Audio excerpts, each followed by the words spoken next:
cada uno a cargo de un poder diferente y con relaciones en equilibrio entre ellas para lograr la existencia del Estado y las relaciones del Estado con la sociedad. Hasta aquí estamos hablando en abstracto y en genérico. ¿Cuál es la dificultad que enfrenta el estudiante de Derecho? Que cuando empieza a conocer esta terminología, muchas veces no tiene una relación práctica en lo que toda esta doctrina le trata de transmitir. El derecho tiene caracteres, y esto ya ustedes deben haberlo visto por teoría del derecho, y uno de ellos es la generalidad. Una norma jurídica no está diseñada para un caso específico, está diseñado para regular la totalidad de posibilidades que se pueden dar en una sociedad. Es decir, en el Estado peruano se le va a decir el matrimonio para cada caso específico entre un menor de edad y un mayor, un adulto. No, es sencillamente la norma genérica. Y la interpretación es el proceso por el cual esta norma se va a llevar a la realidad. Es decir, una norma abstracta, una norma genérica, una norma en los términos de lo que estamos hablando se va a aplicar a una realidad, a un caso concreto. ¿Quién es el encargado de esta interpretación? Ustedes. Entonces, ¿qué es lo que tienen que aprender acá? En la universidad tienen que aprender a interpretar la norma jurídica para encontrarle el sentido y poderla aplicar a la realidad. Y vamos a encontrar que hay un sinnúmero de casos. Alimentos. Ustedes mencionan un caso y eso lo llevamos al derecho constitucional. Lo reto a que me den un tema que no es tema de constitución. Si es conversatorio, debe ser un diálogo. Y ustedes deben participar. Reglas del estudiante de Derecho y en general de todo el estudiante universitario. No existe el principio de autoridad. Ustedes se acuerdan. Lo que dice el docente no es absoluto. ¿Por qué?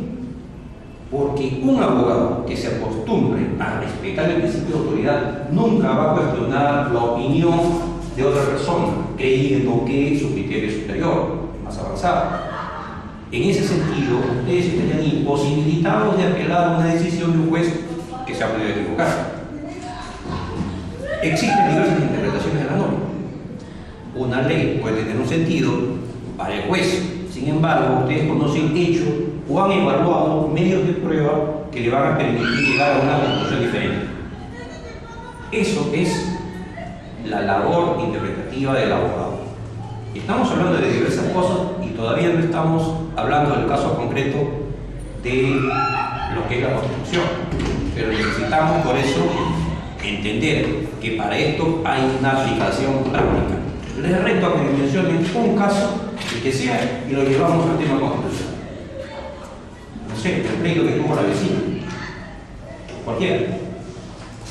Violación de la intimidad. El caso concreto, ¿cuál sería? Por decir, o también cuando dicen derecho al secreto y la integridad de la privada. No se identifica bien claro si cuenta con lo que viene ahora, que las nuevas redes sociales siguen aumentando. Viene el tema. Esos son derechos fundamentales. Los derechos fundamentales, ¿qué cosas son? Aquellos derechos que el ser humano necesita para desarrollarse como tal, como ser humano, y que encuentran una protección. ¿Existirá alguna diferencia entre los derechos fundamentales y los derechos constitucionales?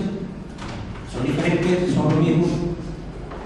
En realidad, cuando hablamos del derecho a la intimidad, vamos a encontrar que está protegido en el artículo 2 de la Constitución, pero también lo vamos a encontrar en el Pacto de Derechos Civiles y Políticos, es decir, un tratado internacional. Cuando estos derechos tienen una protección supranacional, adoptan la denominación de derechos fundamentales o derechos humanos. Recuerden ustedes, ¿existe acaso una Corte Internacional de Derechos Constitucionales? No, existe una Corte Interamericana de Derechos Humanos. Ese derecho tiene esa protección. Entonces, ¿cómo se llega a esa protección? Al derecho a la intimidad, al derecho a la inviolabilidad del domicilio, al derecho al honor, a la buena reputación, al derecho a la vida, a la integridad física, a la libertad individual, Libertad de tránsito. libre tránsito, libertad sexual. A la participación activa en la vida política. Esos, miren, pero aquí vamos a empezar ya a clasificar lo que son derechos fundamentales. Históricamente van a surgir los derechos fundamentales de primera generación, los de segunda generación y los derechos actuales, de solidaridad que se denominan. ¿Cuál es el antecedente más remoto que se tiene noticia en Occidente sobre los derechos fundamentales? Conversábamos hace unos minutos en el kiosco. Sí, que se empiezan con la Carta Magna de 1215 de Juan Santierra. ¿Alguno de ustedes tiene noticia de ello? Ahora en tierra fue que se le aplicó la ley de ese tiempo, creo, de la Carta Magna, porque él era una persona muy autoritaria, por decir, y quería quitar esa cosa. Ahí estamos llegando al punto. La Constitución, ¿qué es lo que va a lograr? La Constitución tiene un carácter dual. Transformar la Carta Magna. Ahí ya no llegamos, porque tenemos que ubicarnos históricamente. Una Constitución tiene carácter dual, tiene un carácter político y tiene un carácter normativo. Cuando se dice mal, ¿por qué sí? ¿Por qué? Porque la Constitución tiene un carácter político, es decir, regula el poder del Estado. Y el otro es normativo, que es regular las normas en la sociedad con el Estado, por ejemplo, los derechos fundamentales, en oposición al poder del Estado. Y ahí viene el caso de Juan Santierra. Los que han visto televisión o cine, el caso es que de Robin Hood, deben haberlo visto, esta de Mel Gibson, William Wallace, ¿recuerdan? Bien, claro, ubiquémonos históricamente. ¿Cómo surge el constitucionalismo? Y cuidado, que el constitucionalismo no es lo mismo que constitución. El constitucionalismo es anterior a la Constitución. 1215, Carta Magna, ¿es Constitución? Todavía no es Constitución. La Constitución, la primera Constitución, surge a partir de 1776. Virginia, uno de los 12 estados de Norteamérica. Y no estoy diciendo todavía Estados Unidos porque como tal Estados Unidos no existía.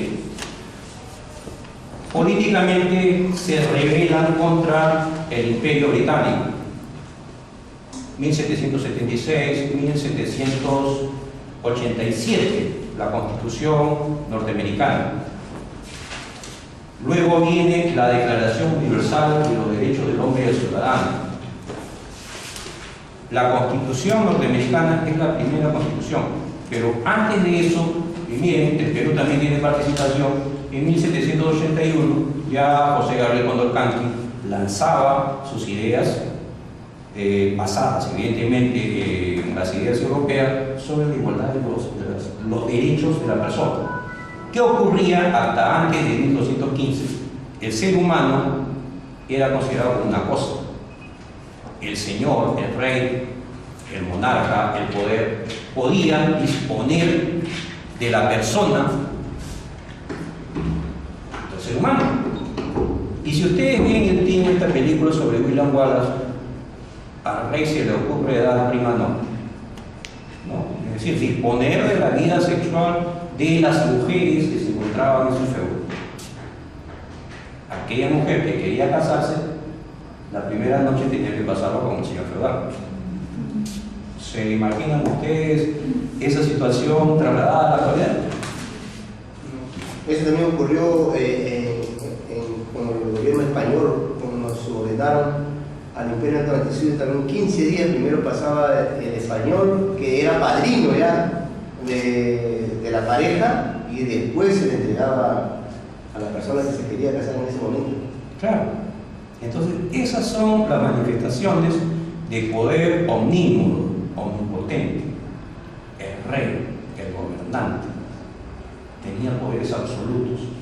Contra ese absolutismo es que surge la corriente del constitucionalismo, para limitar el poder y establecer normas bajo las cuales el gobernante tenía que regirse. Antes que el rey existe una ley a la que se somete el monarca. En 1215 se da la Carta Magna, pero es por una concesión del rey. El mismo rey es el que dice, no es que la ley sea superior a mí, sino es que yo le estoy dando autoridad a esa ley. Entonces, allí no hay una constitución porque la constitución tiene un carácter supremo, anterior al mismo poder. Y eso lo van a ver ustedes cuando vean la diferencia entre lo que es el poder constituyente y el poder constituido. Una constitución, ¿para qué se dicta? Filosóficamente podemos encontrar diversas orientaciones para lograr obtener cómo surge una constitución. Vamos a encontrar una manifestación del derecho natural, del racionalismo, sociológica, y es así como nosotros vamos a poder ubicar que no todas las constituciones en el mundo son iguales. Vamos a encontrar, por ejemplo, que en un estado musulmán, bueno, acá las mujeres cortan cabeza porque no usan pantalón.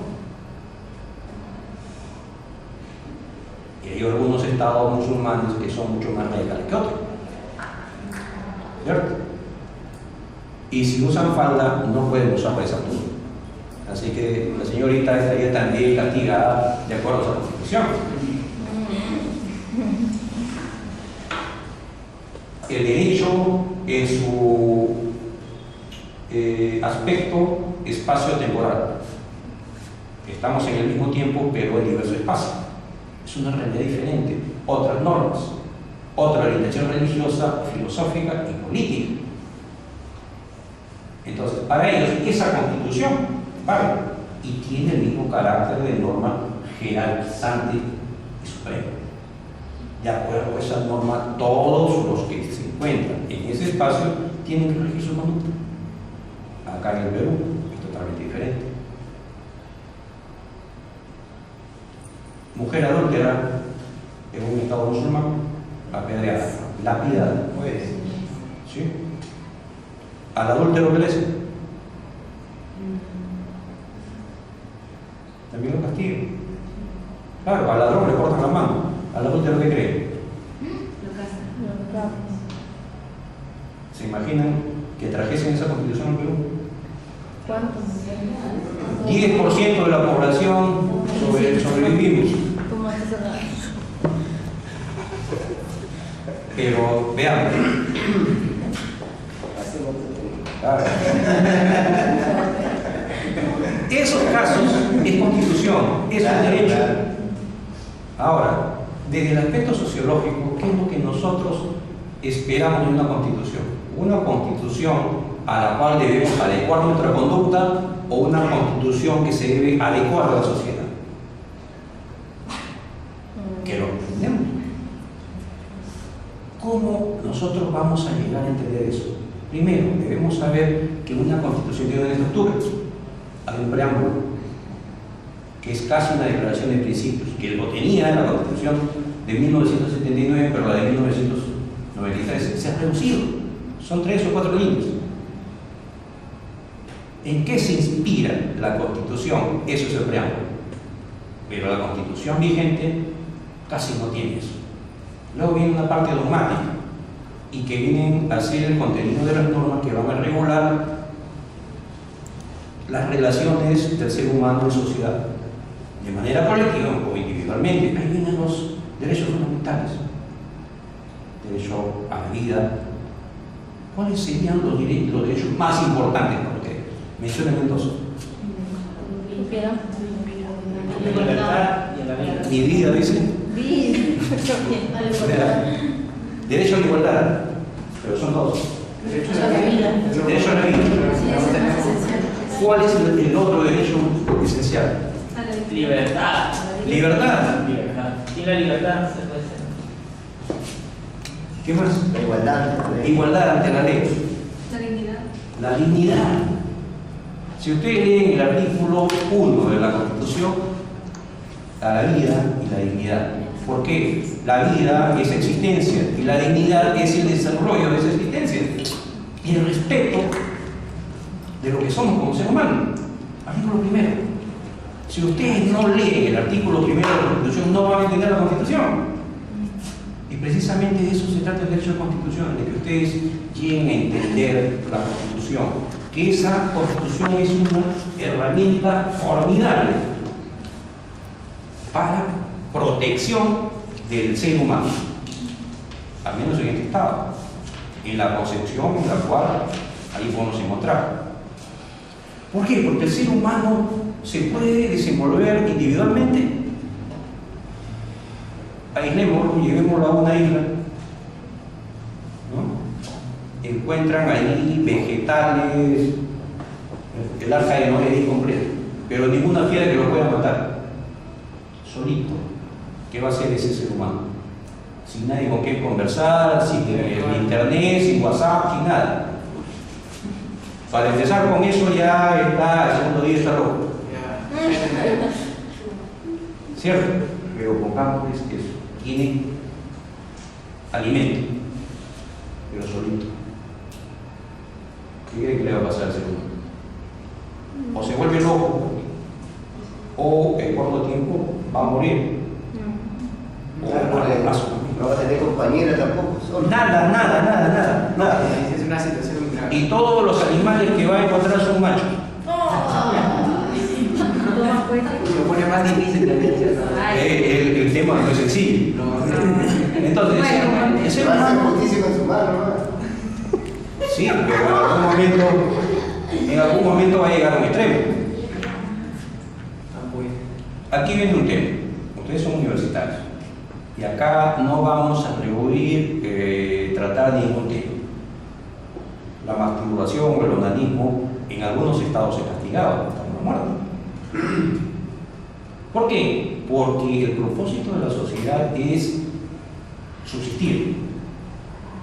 Y el varón que comete el ejercicio de su libertad desperdiciando una sustancia que es vital para la reproducción de la especie, entonces está atentando contra la misma especie.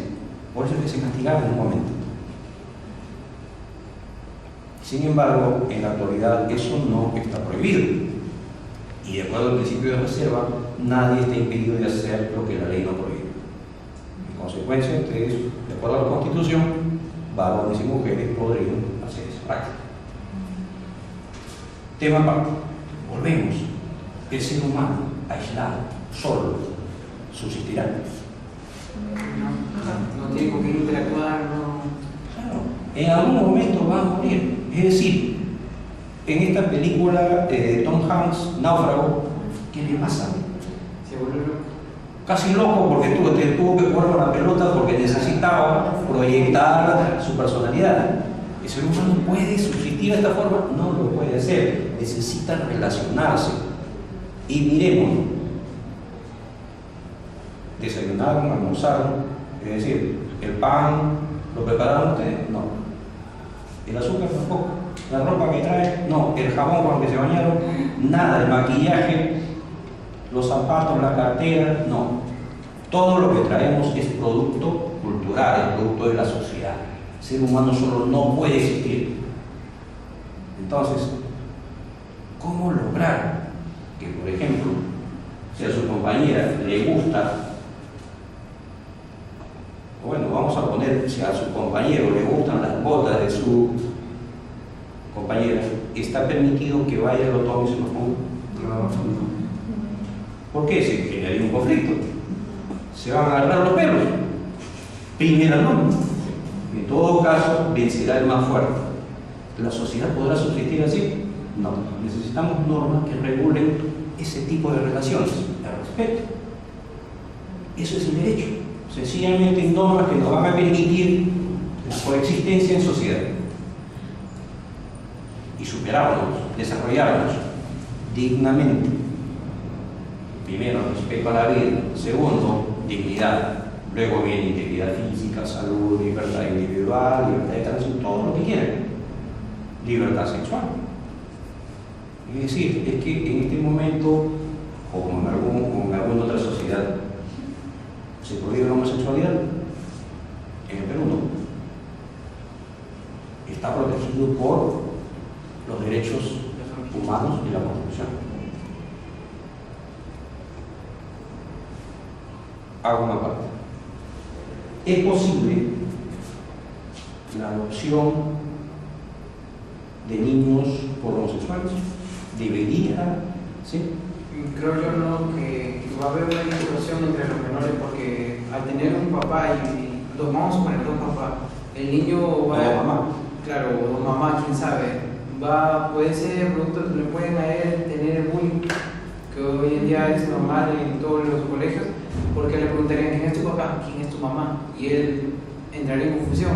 Ya, esa es la opinión del común. Pero lo que tienen que aprender a hacer ustedes es pensar como abogados. Uno, ¿cómo se define la adopción? Es una figura que sustituye a la familia biológica. Es decir, un homosexual puede tener hijos biológicos. Sí, claro que sí. Claro que sí lo puede. Una lesbiana puede tener hijos. Puede parir, sí, puede parir. Un homosexual hombre, ¿qué le dicen? ¿Puede procrear? Sí. Si puede tenerlo, entonces ¿por qué jurídicamente no le pueden reconocer la posibilidad de adoptar? Les pongo el otro caso. ¿En qué caso no hay homosexuales que tienen hijos? Claro, el caso de Luz. Jaime Bailey. ¿Y cuántos más? ¿Cuántos más que le dicen están en el closet? Entonces, si pueden biológicamente tener hijos, y efectivamente lo tienen, ¿por qué desconocer esa posibilidad de que puedan jurídicamente sustituir esa figura? Jurídicamente, imposible. El tema ya viene a ser filosófico o religioso, pero jurídicamente yo creo que sí puede. El tema del bullying o el otro es que acaso no le hacen bullying al hijo de un homosexual, a un hijo biológico. ¿Usted qué cree que le ha pasado a los hijos de Luz? ¿Se murieron los hijos de Luz por este tema? Ahora, el tratamiento que se le está dando a la sociedad es distinto, pero esa es una opinión. Ya al iniciar toda esta conversación le mencioné como un principio de autoridad, y cada uno no solo es libre de tener la idea que les parezca, sino que debe expresarlo y debe esforzarlo porque se respete esa idea. A eso se denomina tolerancia, respetar las ideas de los demás. Pacífica convivencia. Eso es fundamental para el derecho.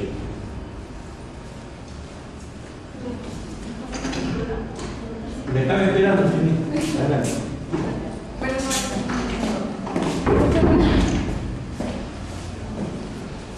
Volviendo al tema, ¿qué va a pasar al ser humano cuando vive en sociedad?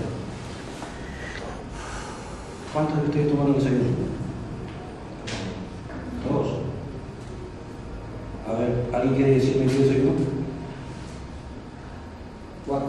Quaker. Ahí está haciendo publicidad a una marca. Porque Quaker es una marca. Yogur con pan de integral. No dijo que era pan Bimbo ni que era yogur light. Ahí viene el tema de protección del consumidor. Publicidad engañosa. Porque allí le ofrecen yogur y lo que le están ofreciendo, lo que están entregando es otra cosa. El yogur natural es, si usted ha probado el yogur natural es agrio. Y lo que le venden en esos envases que ese yogur es dulce. ¿Verdad? Eso ustedes deben exigir el respeto en la norma constitucional. Está así. ¿Quién es el consumidor? El dueño del kiosco que les vende, que compra, ¿será consumidor? El consumidor viene a ser el usuario final. Si ustedes se tomaron el yogur y se comieron ese pan Bimbo, son consumidores. Ustedes tienen protección. y un tratamiento diferenciado para lo que viene a ser las reglas de contratación. ¿Por qué? Porque la contratación son derechos económicos.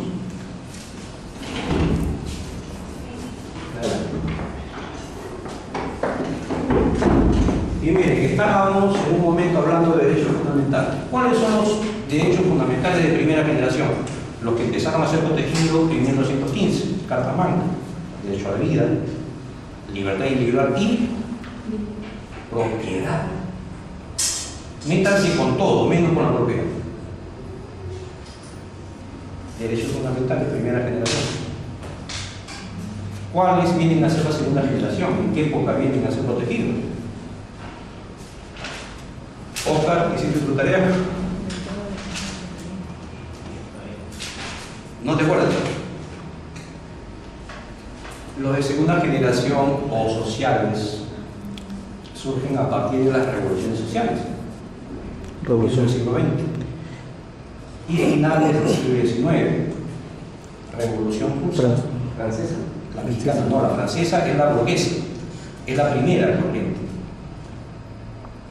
Es la burguesa donde se implanta el liberalismo económico. Y presten atención que el liberalismo económico va a dar origen a una de las corrientes que luego se va a contrastar con esta segunda, que es la social.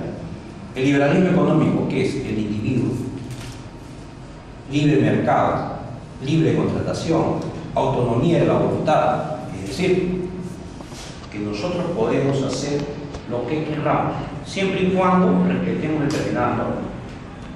El Estado no interviene, el Estado simplemente observa.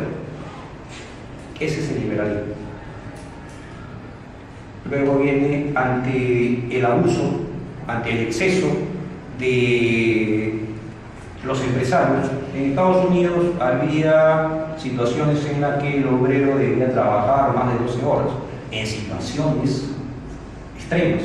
La gente moría por un sueldo mísero. Buenas noches.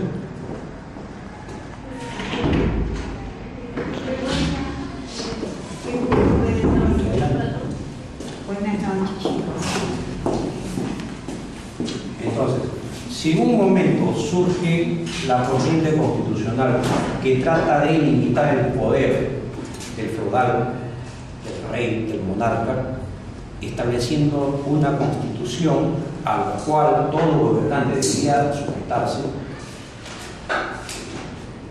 la clase burguesa, la clase empresarial, lo que hace es generar la explotación del obrero. Siempre en toda sociedad vamos a encontrar dos clases, un explotador y un explotado. Desde el esclavismo, el esclavista y el esclavo. ¿Cómo se cambia esta situación? La sociedad evoluciona mediante cambios bruscos, a lo que se denomina revolución. El esclavismo es sustituido por el feudalismo. Entonces, esta sociedad que evoluciona llega a un momento en el cual los abusos hacen necesario un nuevo cambio, y ahí surge la burguesía. Entonces, a partir de la burguesía, de la Revolución Burguesa de 1789, Declaración de los Derechos del Hombre Ciudadano, empieza ya lo que es el constitucionalismo, pero un constitucionalismo liberal. Es decir, el individuo con autonomía de voluntad, libertad para contratar, libertad de propiedad, el derecho de propiedad. Pero sin embargo también dentro de esta competencia el abuso de una clase económica más poderosa. El burgués sobre lo que algunos sociólogos denominan proletariado. Proletariado que no viene a ser sino el obrero de la fábrica. Entonces, dentro de esta explotación, dentro de este abuso, viene el nuevo cambio. Y a comienzos del siglo XX se da la Revolución Mexicana, 1910 a 1917, y sale su constitución, la Constitución Mexicana. Está la Constitución de la URSS, la Revolución Bolchevique, Lenin. Está la Constitución de Weimar. ¿Qué es lo que va a establecerse? Ya el reconocimiento de los derechos económicos, los derechos del trabajador. por oposición a los derechos de lo que era lo que decía. Entonces surge ya las constituciones sociales, en las que el Estado va a tener el dominio, el control de la sociedad, de las relaciones en sociedad, de las actividades económicas. Por ejemplo, hay estados socialistas en los que no existe el derecho de propiedad, no existe la ley de contratación, y ni qué decir el derecho a la herencia. Fundamentales, ¿por qué? En algunos casos se respeta el derecho a la propiedad, pero no el derecho a la herencia. Es decir, yo tengo una propiedad, pero esa propiedad va a morir conmigo.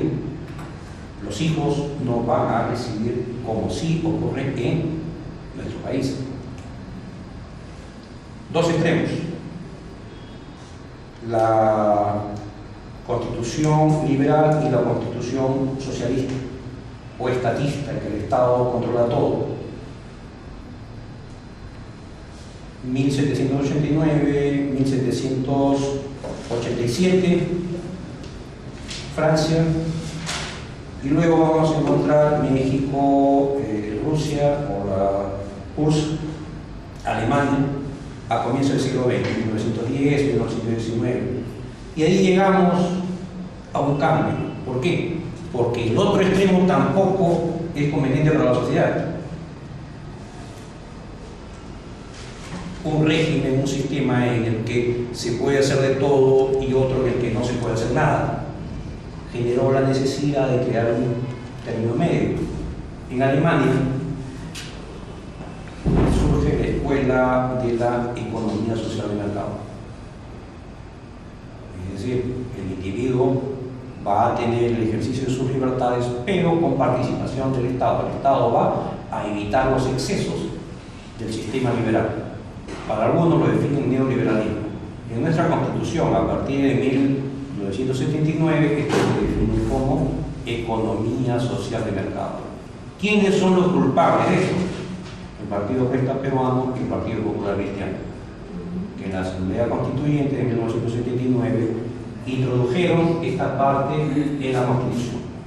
Nuestra Constitución, que ya mencionamos, tiene un preámbulo, tiene una parte dogmática, tiene la parte garantista, es decir, las garantías constitucionales, o lo que ustedes van a ver en algún momento que se denominan los procesos constitucionales, habeas corpus, amparo, habeas data, ¿qué más existe? Acción popular, Cumplimiento. acción de cumplimiento y... No, pero para empezamos.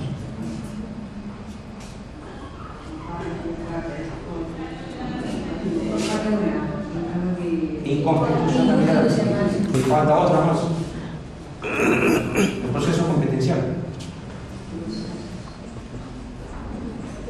Eso que va a permitir que ante el exceso, el abuso o el incumplimiento de la Constitución, el ciudadano pueda acudir a un órgano del Estado para solicitar que esos derechos sean cumplidos. Por eso son garantías constitucionales. Tiene también una parte que establece cómo se va a modificar. Y lo que ahora nos toca, la Constitución económica. La Constitución económica, que se encuentra bajo la denominación de régimen económico. El régimen económico, ¿qué es lo que va a tratar? Va a tratar esas relaciones económicas dentro de una sociedad. ¿Cuáles son los elementos del Estado? ¿Alguien puede decirme?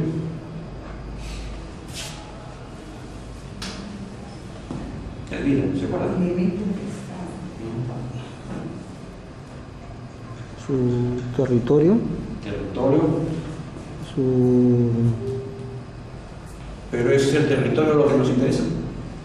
No, es ¿Qué somos nosotros? es la población. Población. Pero una población y un territorio son suficientes para crear un Estado. El Estado. El Estado mismo. No, un elemento del Estado es el poder. Poder. El poder que va a controlar todo.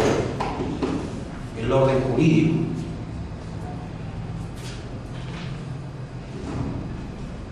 Y ya me distraje.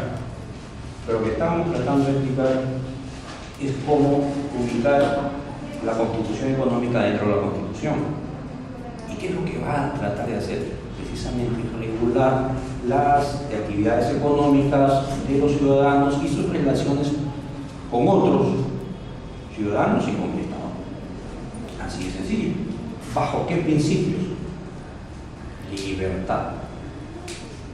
En nuestra Constitución, libre contratación, derecho de propiedad, libertad de creación.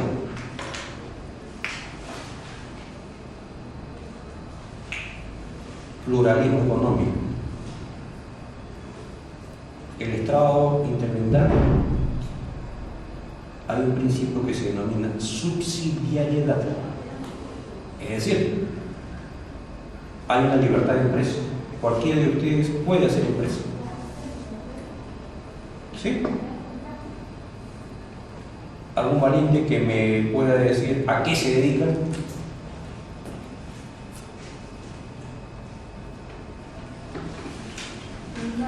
Nada. Estudia nada más. Pero ¿cómo estudia? ¿Quién le paga su papá? ¿Qué se dedica? Mi mamá es ama de casa. ¿Y su papá? Trabaja, maneja todo. ¿Ya? Es transportista. ¿Tiene una empresa? ¿Eso está protegido por la Constitución? Libertad. La libre iniciativa privada. Individualmente o colectivamente. Eso es empresa. Ahora, ¿esto en qué afecta o en qué perjudica? Antes se podía hacer esto, no, a partir de la Constitución del 93, pluralismo económico, se respetan todas las formas de empresa individual. O empresa individual responsabilidad limitada, o se agrupa y forma una sociedad anónima cerrada, o forma una asociación, o forma un comité. Eso es pluralismo económico. Ahora, ¿su papá es el único que se dedica al transporte? ¿O hay otras personas? Hay por donde vivo. Ajá. Hay otras empresas. Hay otras empresas. Dos empresas. 12 empresas más. ¿Y cómo hacen para obtener mayores ganancias, mayores utilidades? Dependiendo, cuando ofrecen los servicios, de repente dan el precio. Claro, le dan un valor agregado, es decir, algunos se paran en la esquina y esperan que el pasajero llegue, otros van hasta la puerta a recogerlos y le cobran lo mismo. Es posible, ¿no? Eso es competencia. Libre competencia también forma parte y está protegido en la Constitución.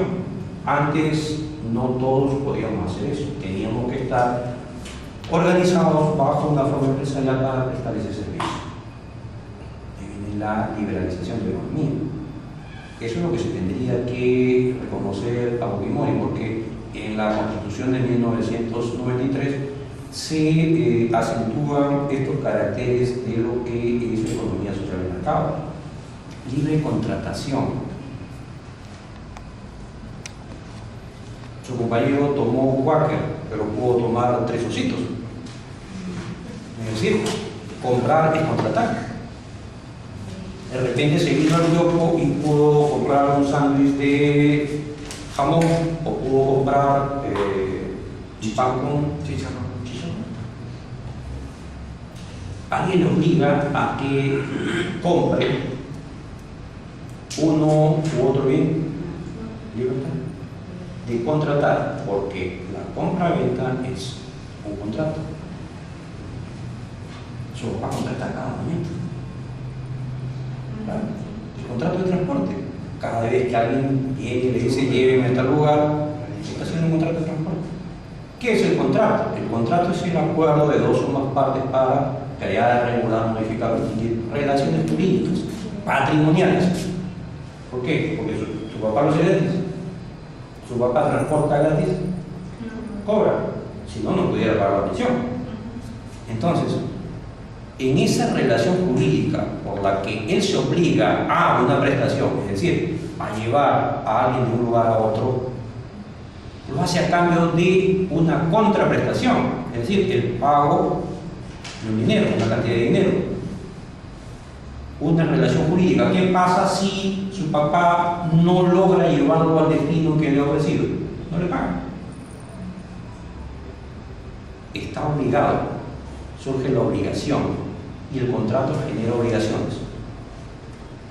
Diferencia entre un contrato y un acto jurídico, que el acto jurídico puede tener contenido patrimonial o extrapatrimonial. El contrato siempre es patrimonial. Un matrimonio será un contrato. ¿Sí? ¿Cuántos casados hay acá? Que levanten la mano los valientes. A ver, usted dígame por qué el matrimonio es un contrato. Porque se llama falso. Porque tiene prestaciones. Los dos toman prestaciones. ¿Qué le presta usted al esposo? Decisión. ¿Y usted por qué? Porque hubo la voluntad de casarnos mi esposa y yo. Ya. ¿Es suficiente? Hubo manifestación de la voluntad. Y hubo, claro, de ambas partes. Pero no, para que sea contrato debe ser patrimonial, es decir, firmaron, pero a usted le pagaron por firmar. Ah, no.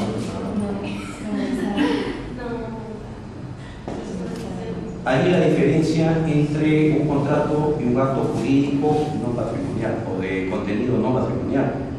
El contrato solo lo será si que tiene un contenido patrimonial. Es decir, Y el contrato de esponsal que dice cuando... no, esa es otra cosa, porque los responsables vienen a hacer el compromiso por el cual va a haber una consecuencia en el caso de que usted no se case. Usted no levantó la mano, usted es soltero. Entonces tiene que estudiar esa figura. ¿Qué va a pasar si ella no cumple? O si es que no cumple. Lo va a tener que indemnizar. Ya, pero el matrimonio, ¿qué deberes genera? Lecho, dormir juntos, habitación, vivir juntos también. Lecho, habitación, asistencia recíproca. Eso tiene que ayudarse. Cuando la mujer trabaja, tiene que mantener al marido. Cuando el hombre trabaja, mantiene a la mujer. Tengo que mantenerlo así del estresamiento de ella. Ah, no, ya eso es otra cosa. Pero esa asistencia es recíproca. Al que necesita, tiene que ayudarlo. Entonces, si ustedes se casaron, lo hicieron voluntariamente y eso ya deben haberlo establecido. Antes de. Ahora, que se dé la sorpresa después de casado es otra cosa. Pero eso está regulado. Esos son deberes. La fidelidad. Es decir, solo con usted y con nadie más. Y usted solo con él y con nadie más.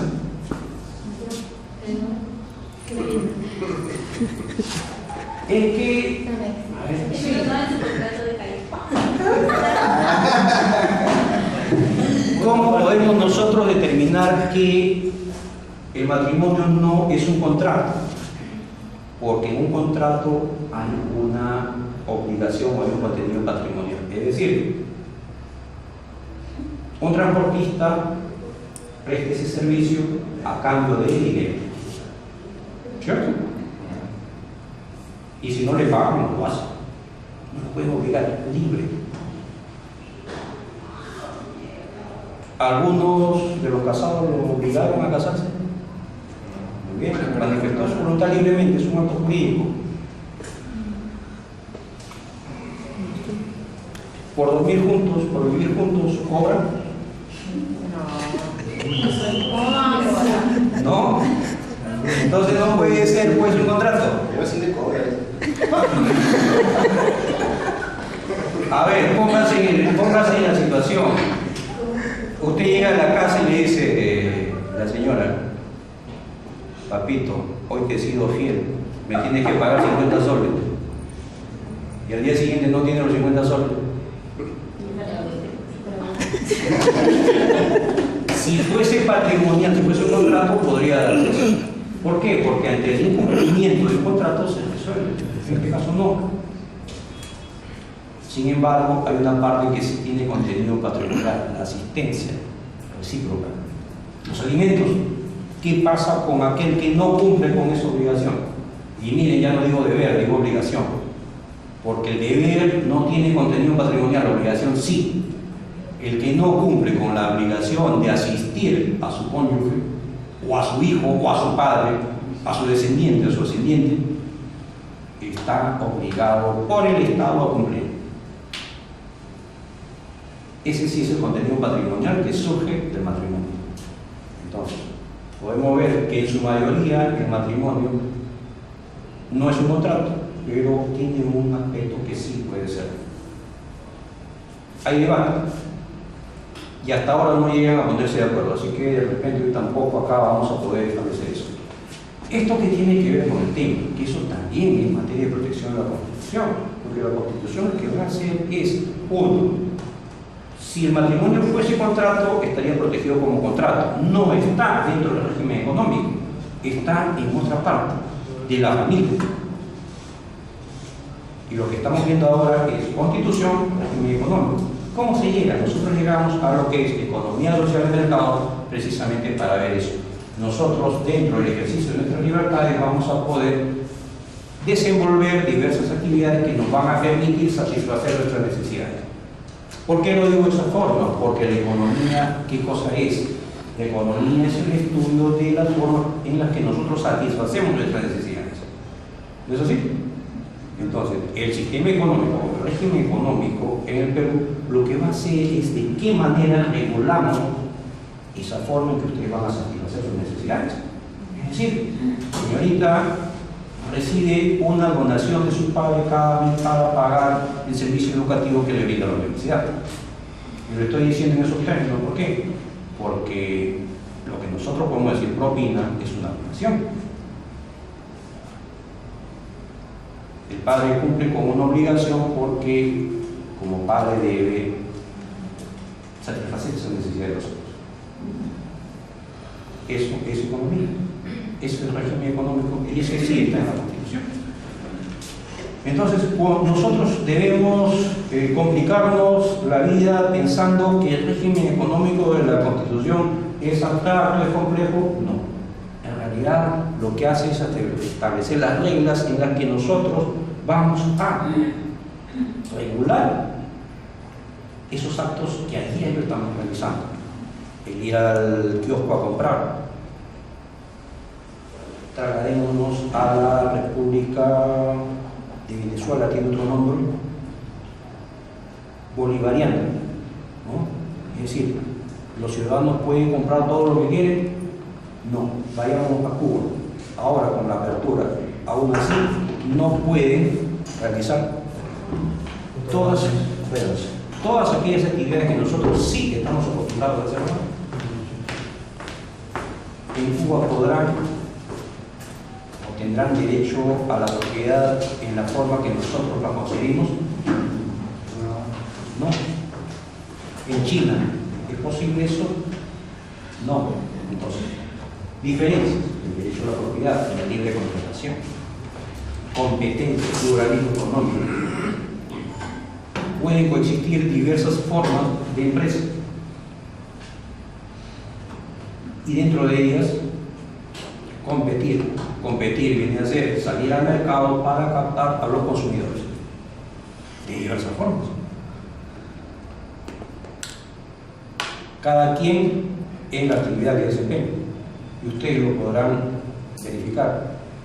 Ahí viene el tema de lo que a nosotros nos debe interesar, y que hace algunos años no tenía esa protección. A partir de la adaptación del Código de Protección y Defensa del Consumidor, encontramos que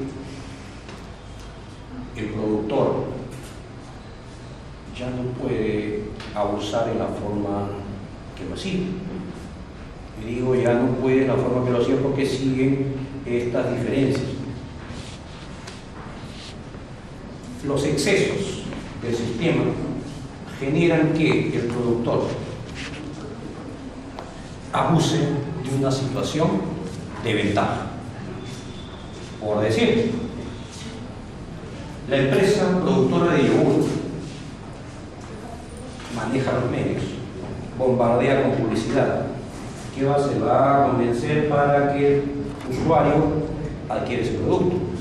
en la idea que está consumiendo un producto saludable.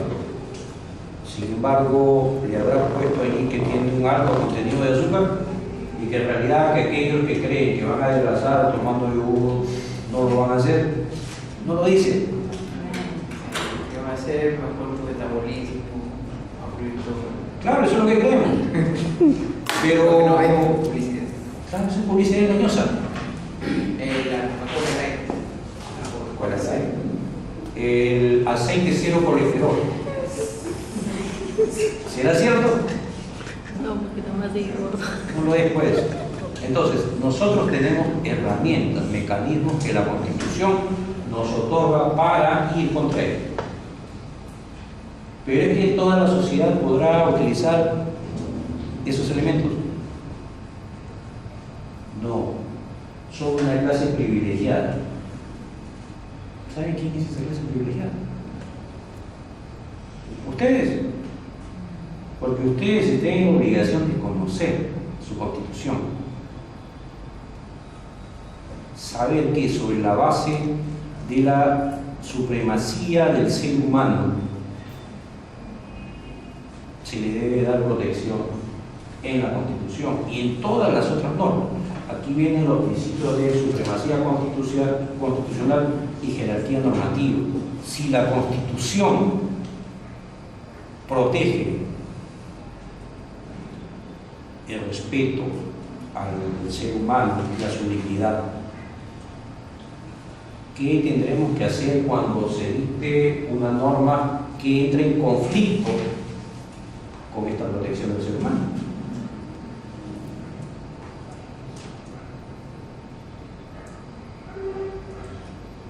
¿Qué hacemos si el gobierno municipal dicta una norma donde obliga a los centros educativos a consumir Coca-Cola, por ejemplo, por así decirlo, producto, una bebida gaseosa, con exceso de azúcar? ¿Será saludable? Profesor, si dado cuando una norma colisiona con la Constitución, debemos declarar la inconstitucionalidad de la ley y denunciarla al Tribunal Constitucional. Pero podríamos nosotros hacerlo. ¿Cuántos somos?